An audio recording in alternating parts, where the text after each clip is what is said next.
आज हम बात कर रहे हैं बायो के एक टॉपिक जेनेटिक इंजीनियरिंग यानी आनुवंशिक अभियांत्रिकी के बारे में।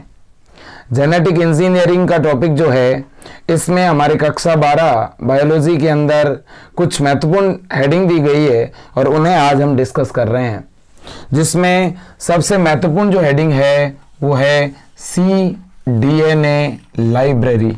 बहुत बार एग्जाम में पूछ लिया जाता है कि cDNA लाइब्रेरी किसे कहते हैं। तो देखिएगा, समझते हैं दोस्तों cDNA लाइब्रेरी आखिर है क्या। यहाँ पे cDNA का मतलब पहले जान लेना जरूरी है।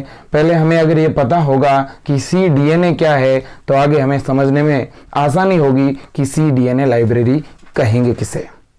मित्रों, cDNA की अगर हम बात करते हैं तो आप इसे इस रूप में याद रखना कि जो mRNA होता है, जो मैसेंजर आरएनए होता है, जब हम मैसेंजर आरएनए से डीएनए बनाते हैं तो ऐसी परिस्थिति में दोस्तों हमें एक एंजाइम की आवश्यकता पड़ती है और उसे बोलते हैं रिवर्स ट्रांसक्रिप्टेज एंजाइम।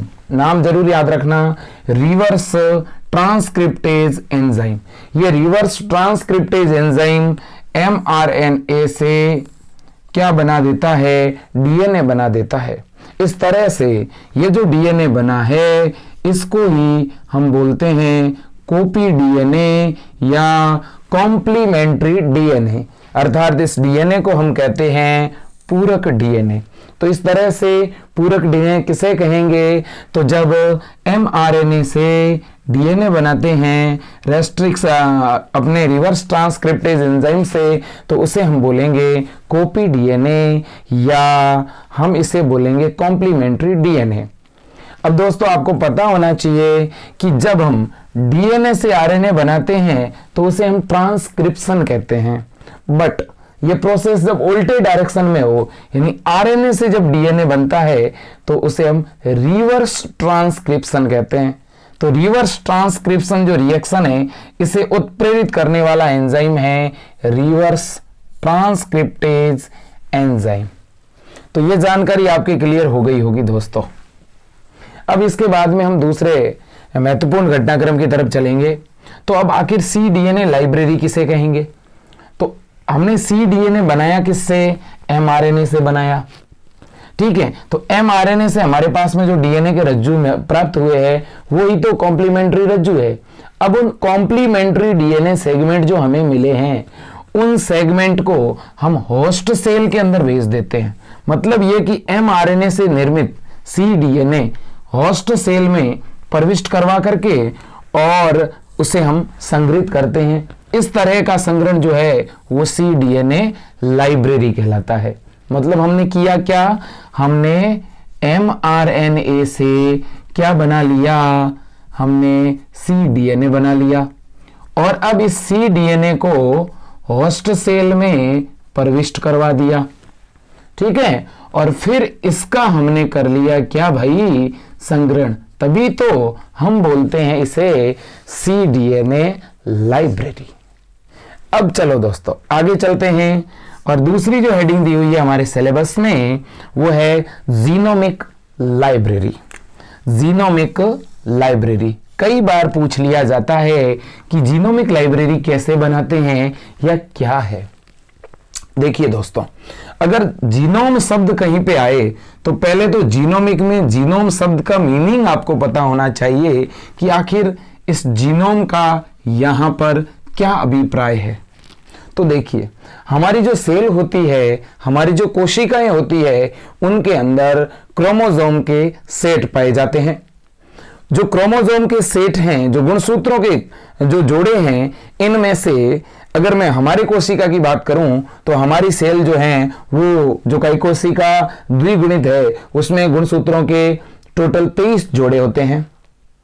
तो इन गुणसूत्रों के जो 23 जोड़े हैं, अर्थात जो 46 गुणसूत्र है, इनमें से अगर मैं एक सेट की बात करूं तो एक सेट में 23 गुणसूत्र होंगे।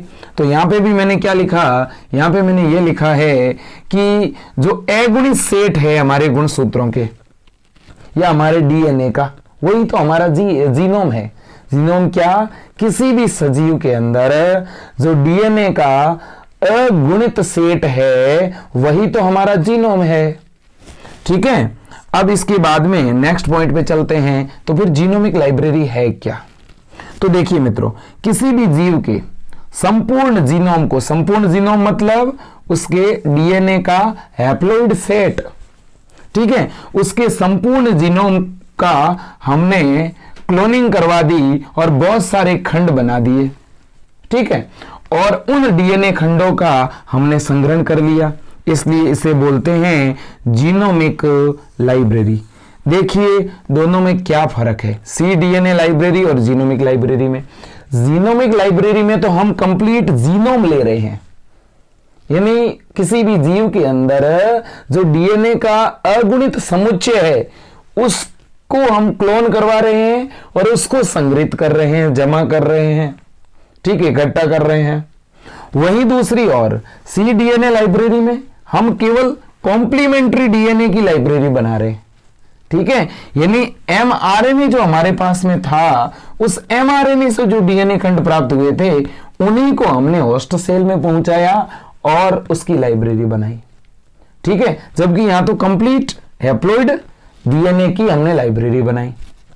क्लियर बात? तो इस तरह से डीएनए लाइब्रेरी के दो प्रकार हो गए।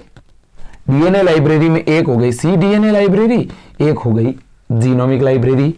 अब देखिए बच्चों, इसके बाद में एक और डिटेल दी गई है, आणविक प्रोब, मोलिक्यूलर प्रोब किसे कहते हैं।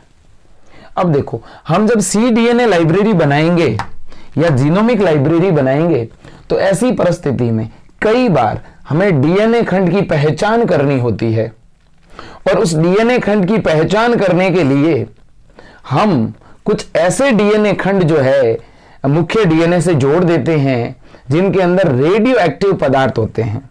या तो कोई रेडियो एक्टिव पदार्थ होगा या कोई विशेष चमक उत्पन्न करने वाले पदार्थ होंगे। उन पदार्थों को जब किसी डीएनए या आरएनए खंड से जोड़ दें और उसके बाद में हम जब परीक्षण करें, पता लगाएं, तब हमें इन रेडियो सक्रिय तत्व या चमक उत्पन्न करने वाले जो घटक है उनसे ये जानकारी मिल जाए कि हमारा जो विशिष्ट डीएनए है वो परपोषी में पहुंचा है कि नहीं, उसकी अभिव्यक्ति हो रही है कि नहीं। तो इस तरह से प्रोब का बड़े पैमाने पर उपयोग किया जाता है। देखिए दोस्तों, रेडियो एक्टिव तत्व युक्त या रेडियो एक्टिव तत्व रहित, यानी कोई चमक उत्पन्न करने वाले पदार्थ भी हो सकते हैं, किसमें? डीएनए या आरएनए में। फिर हमने क्या किया, रेडियो एक्टिव तत्व लिए या रेडियो एक्टिव रहित तत्व लिए, जो कि किसमें ऐड कर दिए? डीएनए में, या किसमें जोड़ दिए? आरएनए में। और इनकी सहायता से हम किसी पूरक डीएनए या पूरक आरएनए की क्या कर रहे हैं भाई? पहचान कर रहे हैं। इसलिए इस तरह के रेडियो एक्टिव जो आरएनए या डीएनए खंड है इन्हें हम आणविक प्रोब कह रहे हैं। ठीक है दोस्तों, तो आज के लिए इतना ही। धन्यवाद।